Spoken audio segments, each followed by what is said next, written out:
이제 하나님의 말씀 읽겠습니다. 마태복음 28장 1절로 15절 말씀까지입니다. 안식일이 다 지나고 안식 후 첫날이 되려는 새벽에 막달라 마리아와 다른 마리아가 무덤을 보려고 갔더니 큰 지진이 나며 주의 천사가 하늘로부터 내려와 돌을 굴려내고 그 위에 앉았는데 그 형상이 번개 같고 그 옷은 눈같이 희거늘 지키던 자들이 그를 무서워하며 떨며 죽은 사람과 같이 되었더라. 천사가 여자들에게 말하여 이르되 너희는 무서워하지 말라. 십자가에 못 박히신 예수를 너희가 찾는 줄을 내가 아노라. 그가 여기 계시지 않고 그가 말씀하시던 대로 살아나셨느니라. 와서 그가 누우셨던 곳을 보라.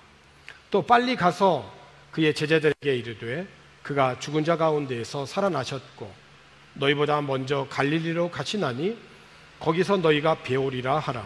보라, 내가 너희에게 일렀느니라 하거늘 그 여자들이 무서움과 큰 기쁨으로 빨리 무덤을 떠나 제자들에게 알리려고 다름질할세 예수께서 그들을 만나 이르시되 평안하냐 하시거늘 여자들이 나아가 그 발을 붙잡고 경배하니 이에 예수께서 이르시되 무서워하지 말라. 가서 내 형제들에게 갈릴리로 가라 하라. 거기서 나를 보리라 하시니라.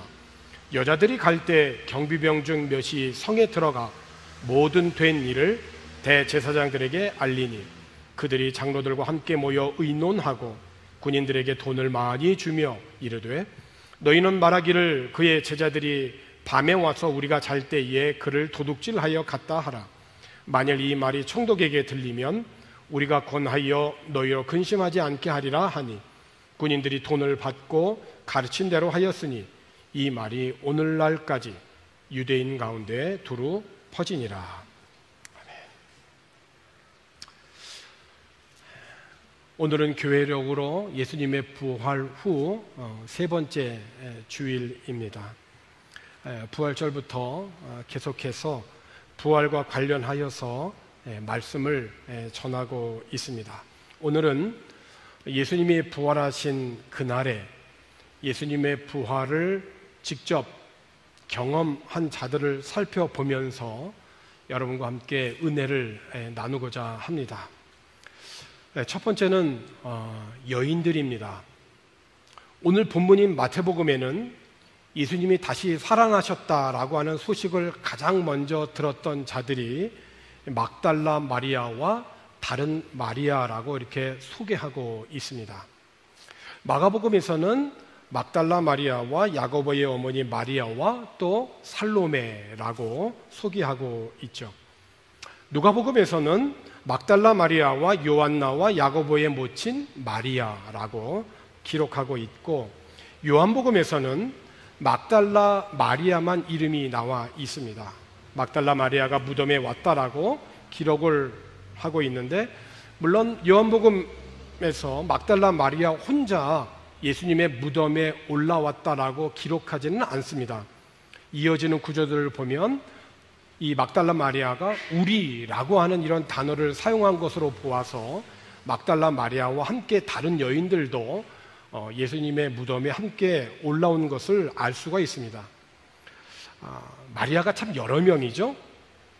제 이름이 황철중인데 흔한 이름은 아닌 것 같습니다. 그러나 제 아내 이름인 박은영은 저보다는 좀 많은 것 같습니다. 이름은 같은데 사람은 다른 경우가 있죠. 동명이인이라고 하죠. 이렇게 이름은 같지만 사람을 구별하기 위하여서 그 이름 앞에 지역을 붙입니다. 그 사람의 출신을 붙이는 거죠. 예를 들어 막달라 마리아라고 하면 앞에 있는 이 막달라는 갈릴리 호수 근처의 지역 이름입니다. 그러니까 막달라 마리아라고 하면 그 마리아가 참 많이 있는데 그 마리아는 막달라라고 하는 지역에서 온 마리아라고 하는 그런 뜻이죠. 나사렛 예수도 마찬가지입니다. 나사렛 출신의 예수라고 하는 거죠. 또 이름 앞에 누구의 어머니라고 붙입니다. 예를 들면 야고보의 어머니 마리아라고 부르죠. 이렇게 예수님 당시에 마리아라고 하는 이름을 갖고 있는 여인이 많았습니다. 신약 성경에는 적어도 6번 정도 다른 마리아가 나와 있죠. 어쨌든 예수님이 십자가에 숨지시고 장례식을 거행하며 시신을 무덤에 안치할 때까지 이 여인들은 한시도 예수님 곁을 떠나지 않고 함께 했습니다. 예수님이 금요일 오후 3시에 십자가에서 숨을 거두시고 토요일 안식일이 하루 종일 지나가고 사흘째가 되는 주일 새벽에 부활을 하셨는데 여인들은 이 모든 사건에 함께 하였고 예수님이 죽으신 지 사흘째 되는 새벽에는 예수님의 무덤에 올라왔던 것입니다. 여인들이 예수님의 무덤에 올라올 때에는 시신에 바르기 위한 향품도 미리 준비한 것으로 보입니다. 이 향품의 이 향품은 시체의 그 썩는 냄새를 막기 위하여서 사용되는 기름과 같은 그런 액체입니다. 그러니까 정리해 보면 여인들은 첫 번째, 예수님의 순환 현장에서 끝까지 함께한 자들입니다. 갈릴리에서 예루살렘까지, 예루살렘에서 고난주간을 보내실 때에 여인들의 이름이 성경에는 기록되지 않았다 할지라도 예수님의 곁을 떠나지 아니하고 그까지 수종을 들었던 자들입니다. 결국은 눈물이 앞을 가리고 마음이 찢어지는 그 십자가 아래에서 끝까지 예수님의 순환에 동참했던 여인들이고 시신을 안치하는 무덤에까지 따라간 자들입니다. 그러니까 참으로 예수님을 진심으로 사랑하고 따른 자들임을 우리가 알 수가 있죠. 두 번째는 장례식으로 끝난 것이 아니라 새벽에 그 예수님의 시신에 향품을 바르기 위하여서 미리 향품을 준비하고 무덤에 올랐던 것입니다. 당시 의식법상 시체를 만지는 것은 부정한 것으로 여겨질 뿐만 아니라 이미 장례가 끝난 뒤에 다시 향품을 바르는 것은 일반적이지도 않습니다. 그럼에도 불구하고 이 여인들이 이 같은 일을 한 것으로 보았을 때 이들의 신앙이 얼마나 헌신적이었나라고 하는 것을 우리는 짐작하고도 남습니다. 그래서 우리도 이 여인들과 같이 예수님을 향한, 예수님을 위한 그런 열심과 사랑과 헌신을 우리도 삶 속에서 본받아야겠습니다. 그런데 예수님을 위한 이 여인들의 열심과 헌신을 우리도 본받아야겠지만 이들의 헌신과 열심을 예수님의 부활과 연관지어 생각해 볼 때 우리는 생각해 볼 만한 일들이 있습니다. 그것은 여인들이 주님의 시신에 바르기 위하여서 향품을 미리 준비하였는데 부활하신 주님에게는 그 향품이 더 이상 필요하지 않았던 것이죠. 이미 예수님은 십자가의 순환 전에 향품을 바르셨어요. 또 향품을 바를 시신이 이 땅에 없다는 것을 이 여인들은 몰랐던 거죠. 다시 말하면 그 어떤 충성이나 열정도 무덤을 가로막는 큰 돌 앞에서는 절망뿐이라는 것입니다. 설령 시신에 향품을 바른다고 해도 그 절망이 소망으로 바뀌지는 않죠. 여인들 중에 특별히 이 막달라 마리아는 과거 예수님을 만날 때에 7 귀신으로부터 몹시도 심한 고통을 받았던 여인입니다. 누가복음 8장 2절에 있는 말씀을 보게 되면 또한 악귀를 쫓아내심과 병고침을 받은 어떤 여자들 곧 7 귀신이 나간 자 막달라인이라 하는 마리아와 라고 되어 있어요. 그러니까 막달라 마리아는 한두 귀신에 사로잡힌 것이 아니고 7 귀신이, 이거 도저히 어떻게 벗어날 수 없는 정말 고통스러운 현장이거든요. 7 귀신이 이 여인을 괴롭혔는데 예수님께서 이 여인을 고쳐주신 것입니다. 그래서 막달라 마리아는 귀신에서 해방받은 이후 예수님을 줄곧 따르며 수종을 들었고 예수님의 그 순환의 현장뿐만 아니라 무덤에까지 따라갔던 여인이었고 결국에는 예수님의 부활을 처음으로 들었던 자인 것입니다. 그런데 막달라 마리아는 주님의 부활에 관한 믿음과 이 지식이 없었기 때문에 그녀가 직접 보았던 열린 무덤과 그런 빈 무덤을 보고서도 예수님이 부활했다라고 하는 생각까지는 가지 못한 것입니다. 그의 믿음과 헌신은 예수님의 십자가와 무덤에까지 따라갈 정도는 였지만은 아직은 부활신앙까지는 이르지 못했던 것입니다. 그러므로 오늘 우리들에게 시사하는 바는 무엇인가? 정말로 우리들의 신앙은 부활신앙에까지 자라가야 된다는 거예요. 우리들이 지금의 믿음과 헌신과 열심과 주님을 사랑하는 것은 십자가와 무덤에까지만이 아니라 그 십자가와 무덤 이후에 있는 예수님의 부활을 믿는 그 믿음에까지 자라가야 된다라고 하는 것이에요. 그런데 여인들은 평소 주님으로부터 부활에 대한 말씀을 많이 들었을 텐데 정작 부활이 시간에 직면했을 때는 그걸 깨닫지 못했던 것입니다. 예수님과 함께 있었지만은 예수님의 말씀을 새겨듣지 못했고 자신들의 바람대로 예수님을 기대했던 거죠. 제자들도 마찬가지 아니었습니까? 빈 무덤과 세마포를 직접 보고도 그 일어난 그런 사실에 대해서 이게 뭐지? 궁금하게 여겼을 뿐 예수님의 부활은 믿지 못했던 것입니다. 그러니까 자기 앞에 일어난 사실과 예수님이 이런 일이 일어날 것이라고 했던 이 말씀이 서로 연결이 안 된 것입니다. 그러니까 말씀과 내 삶이 적용이 안 된 거예요. 말씀이 적용이 안 되면 우리들의 믿음은 부활신앙에 이르지 못한다는 것입니다. 그럼에도 불구하고 여러분, 부활의 소식을 가장 먼저 전해 들은 자는 여인들입니다. 우연이었을까요? 아닙니다. 비록 예수님의 부활에 관한 믿음과 지식이 없어서 예수님의 부활의 증거인 열린 무덤과 빈 무덤을 보고서도 예수님의 부활을 생각하지는 못했지만 이 여인들은 정말 예수님을 사랑했어요. 여인들이 예수님의 무덤이 비었다라고 하는 소식을 제자들에게 전한 후에 베드로와 요한이 다름질을 해서 이 빈 무덤을 찾아오죠. 그리고 빈 무덤을 확인했습니다. 그리고 제자들은 어떻게 했습니까? 그냥 집으로 돌아갔습니다. 그런데 이 막달라 마리아는 그곳을 떠날 수가 없었던 것입니다. 그래서 빈 무덤 곁에 남아서 눈물을 흘리며 서 있었던 거죠.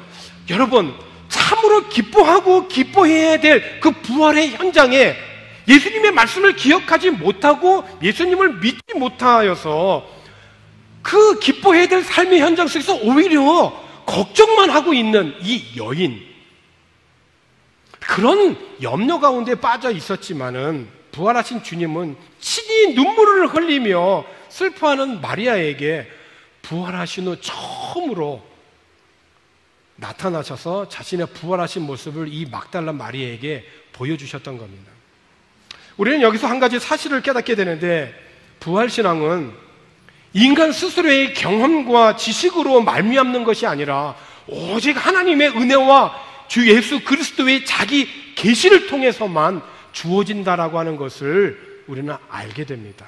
막달라 마리아가 예수님의 부활에 대한 확신을 갖게 되어졌던 것은 결코 스스로의 어떤 탐구 결과가 아니라 오로지 주님께서 자신의 영광스러운 모습을 보여주신 결과였거든요. 그러므로 오늘 예배하면서 아직 예수 그리스도의 부활에 대한 믿음을 갖고 있지 못하거나 또 장차 있게 될 자신의 이 부활에 대한 소망을 지니고 있지 못한 성도가 혹 있다면 인간적인 경험이나 지식으로 그것을 납득하려고 애쓰기보다는 먼저 주님께 무릎을 꿇고 부활에 대한 확신의 눈을 열어주시도록 하나님 앞에 간구해야 할 것입니다. 빈 무덤을 떠나지 아니하고 슬퍼 울고 있던 그 여인을 찾아오신 주님을 만나는 은혜가 있기를 바라는 것이에요. 그리하면 친히 무덤에서 부활하신 예수님께서 사망의 권세를 깨뜨리시고 우리를 죽음에서부터 건져내시는 영원한 생명의 주가 되신다는 그런 사실을 우리가 마음으로 믿고 입으로 시인하여 구원에 이르게 되는 것입니다. 로마서 10장 9절과 10절에 있는 말씀에서 내가 만일 내 입으로 예수를 주로 시인하며 또 하나님께서 그를 죽은 자 가운데서 살리신 것을 내 마음에 믿으면, 여러분 두 가지 중요한 것을 우리가 보게 되잖아요. 단순히 우리가 예수를 시인하고 인정하는 것으로는 구원에 이르지 못한다는 것입니다. 단순히 아는 것만 갖고는 안 된다는 거예요. 시인하는 것만 갖이 안 되고 그 시인 위에 믿음이 있어야 된다는 거예요. 믿음이 덧입혀야 된다는 거예요. 그래서 내 마음에 믿으면 구원을 얻으리라. 사람이 마음으로 믿어 의에 이르고 하나님과의 바른 관계에 이르게 된다는 거예요. 믿음이 입으로 시인하여서 구원에 이른다. 그렇습니다. 부활신앙은 시인하고 인정하는 것만으로는 이룰 수가 없어요. 믿어야 된다는 것입니다. 신앙은 그래서 믿는 것과 아는 것이 하나가 되어야 될 때만 그리스도의 장성한 분량에 이룰 수 있는 것이죠. 고린도전서 15장 57절에 있는 말씀에도 보면은 그러므로 내 사랑하는 형제들아 견실하며 흔들리지 말고 항상 주의 일에 더욱 힘쓰는 자들이 되라. 이는 너희 수고가 주 안에서 헛되지 않은 줄을 알미라. 이 은혜가 우리의 삶에 충만하기를 권합니다. 두 번째는 경비병들과 제사장들입니다. 부활의 소식과 그리고 현장에서 가장 먼저 있었던 자들은 예수님의 무덤을 지키던 파수꾼들, 그 경비병들입니다. 이들은 예수님이 부활하셔서 빈 무덤이 될 때 옆에 있었던 자들입니다. 예수님이 부활하실 때에 큰 지진이 일어났죠? 그리고 주의 천사가 하늘로부터 내려와서 무덤의 돌문을 굴려내고 그 위에 앉았습니다. 여러분 생각해 보세요. 그 크고 무거운 그 돌문을 내려놓고 깔고 앉았다는 것입니다. 도저히 사람의 생각으로는 그 돌문을 열고 닫히기가 여인들이 걱정하고 염려했었던 부분이잖아요. 그럼에도 불구하고 주의 천사는 거기에 앉았다, 이렇게 기록하고 있어요. 부활의 세계에서는 도저히 있을 수가 없고 못할 것만 같은 그러한 일들도 깔고 앉을 수 있는 도구일 뿐이라는 거예요. 돌문 위에 앉아있는 천사들의 모습이 성경에 보니까 그 형이 번개 같고 그 옷은 눈같이 휘었으니 지키던 자들이 얼마나 놀라고 무서워했겠어요. 그래서 오늘 본문에 있는 말씀 4절에 있는 말씀을 보니까 지키던 자들이 그를 무서워하여 떨며 죽은 사람과 같이 되었다. 죽었으니까 움직이지도 못하는 거예요. 너무 놀라면요 움직이지 못한다니까요. 하고 그냥 있는 거예요.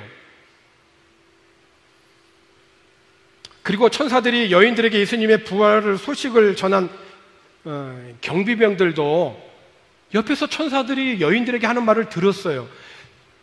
여인들이 제자들에게 예수님의 부활하셨다는 소식을 전하여 준 것처럼 똑같이 이 경비병들도 무서워 떨었지만 정신을 차리고 그들도 무덤을 벗어나서 뿔뿔이 흩어졌지만 그 흩어진 경비병들 가운데 일부는 대제사장을 찾아간 겁니다. 그래서 대제사장에게 가서 전한 거예요. 이날 그 새벽에 있었던 사실을. 그래서 오늘 본문 11절에 있는 말씀을 보게 되면 여자들이 갈 때 경비병정 몇이 성에 들어가 모든 된 일을 대제사장들에게 알리니, 그러니까 부활의 소식을 제자들도 들었지만 대제사장들도 알게 된 겁니다. 부활의 소식을 가장 먼저 전해 들은 자들은 의외로 무덤을 지켰던 경비병들이고 대제사장들이에요. 이 부활의 소식의 경비병들과 대제사장들은 자신의 죄를 회개하고 하나님께 돌아왔어야만 했습니다. 그런데 대제사장들은 어떻게 했습니까? 대제사장들은 제자들이 예수님의 시신을 훔쳐갈까 두려워하여서 무덤을 돌문으로 단단히 막고 경비병까지 적어도 사흘 동안은 지키게 했었습니다.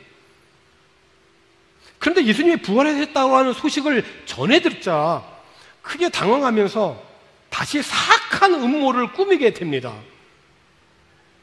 날조된 죄목으로 예수님을 십자가에 못 박아 죽였던 것처럼 날조된 또 증인과 소문으로 예수님의 부활을 은폐했던 것이죠.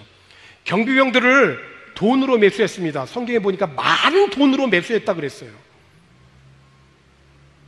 그러니까 이 경비병들은 영적인 일에 관심이 없는 거예요. 물질적인 것에만 관심이 있었던 거죠. 경비병들을 돈으로 매수해서 마치 제자들이 예수님의 시신을 훔쳐간 것처럼 소문을 내게 한 거거든요. 하지만 이러한 이들의 이 시도는 일부 유대인들에게는 성공했을지는 몰라도 결국 아무 소용이 없게 됐죠. 왜냐하면 그들의 끈질긴 방해와 모함에도 불구하고 예수 그리스도의 부활은 예루살렘과 온 유다와 사마리아와 땅끝까지 이르러서 증거되었고 저와 여러분에게까지 이 복음은 전해졌던 것입니다. 그러므로 대제사장들과 경비병들을 통하여서 깨닫게 되어지는 것은 첫 번째, 물질의 눈이 어두워서 불의와 거짓을 따르는 자들이야말로 가장 어리석고 불쌍한 자들이라는 것입니다. 경비병들은 대제사장들이 주는 돈의 현혹이 되어서 예수 그리스도의 부활을 거짓 증거하는 그런 일을 하였어요. 결국 이것은 구원과 영생의 기회를 스스로 저버리는 그런 처사였던 것입니다. 만약 그들이 조금만 사려 깊고 지혜로운 자들이었다면 예수 그리스도의 이 부활을 가장 먼저 그리고 가장 가까이에서 목격한 증인으로서 이 부활을 전후하여 전혀 새롭게 살아가는 변화된 삶을 살 수 있었던 자들이 이 경비병들입니다. 그런데 그들은 거기에 가지 못했어요. 왜? 물질의 눈이 현혹이 되어서요. 영적인 일에는 도대체 관심이 없었던 거고요. 두 번째, 자신의 불의와 죄악을 은폐하려고 애쓰는 자들은 그 불의와 죄악을 덮기 위해서 또 다른 불의와 죄악을 범할 수밖에 없다는 것이에요. 다시 말하면 하나의 거짓말을 했다고 한다면 그 거짓을 다시 감추기 위해서는 또 다른 거짓말을 덮어야 되는 거예요. 이 죄의 연속성인 거죠. 이거는 끊어야 되는 거예요. 끊지 않으면 안 돼요. 유대 종교 지도자들은 예수님이 부활하셨다라고 하는 사실을 알게 되었을 때 즉시 내가 지금까지 잘못 생각했구나, 잘못했구나, 자신들의 이 잘못을 깨닫고 회개했어야 옳았는데 오히려 자신들의 이 죄악을 은폐하기에 급급하였고 그 결과 또 다른 불의에 빠지게 되었던 것입니다. 예수님을 십자가에 못 박아 죽이기 위하여서 돈으로 가룟 유다를 매수했던 그들은 이번에는 경비병들을 또다시 많은 돈으로 매수함으로 결국 유대 종교 지도자들은 자신의 그 사악함과 돈이면 뭐든지 다 된다라고 하는 이 황금 만능주의를 스스로 드러내고 말았던 거죠. 세 번째, 그럼에도 불구하고 진리는 그 어떠한 난관이 닥쳐도 반드시 승리한다는 것입니다. 사악한 유대 종교 지도자들은 예수님의 부활을 은폐하고 조작하려고 했지만 결국은 실패했고 오늘날에 이르기까지 수많은 사람들이 부활을 소망하는 가운데 그리스도를 믿고 따르고 있습니다. 사랑하는 성도 여러분, 내가 믿음이 좀 부족할 수 있습니다. 성경 지식이 부족할 수 있습니다. 그러나 주님이 계시는 그곳에 내가 끝까지 있기를 원하고 주님을 사랑할 수 있는 그러한 자들이 되어지기를 권합니다. 그래서 주를 향한 믿음과 이 헌신이 무덤에까지만 가는 그런 헌신과 열심이 아니라 그 무덤을 이기시고 죽음을 이기시고 부활하신 예수 그리스도를 믿는 그 부활의 신앙에까지 우리 모두가 자라갈 수 있는 그 부활 신앙의 믿음으로 승리할 수 있는 귀한 저와 여러분 되어지기를 주님의 이름으로 축원합니다. 기도하십시다. 우리의 절망을 소망으로 바꾸신 예수님의 부활을 찬양합니다. 주님이 계시는 그곳에 나의 몸과 마음이 늘 주님과 함께하는 삶이 되게 하여 주옵소서. 그 무거운 돌문이 예수님의 부활을 막을 수 없었습니다. 돈으로 매수하여 예수님의 부활을 은폐하려고 하는 음모도 막을 수 없었습니다. 오늘을 살아가는 우리 모두가 갖가지 여러 많은 일들을 직면하게 될 때에, 불가능한 일들 앞에 있을 때 사망과 죽음의 권세를 이기시고 부활하신 예수 그리스도를 바라보고 그 부활의 믿음 위에 굳게 서서 이 모든 세상과 담대히 맞서 승리할 수 있는 우리 모든 성도들 되도록 인도하여 주시옵소서. 사망과 죽음의 권세를 이기시고 부활하신 예수님의 이름으로 기도하옵나이다. 아멘.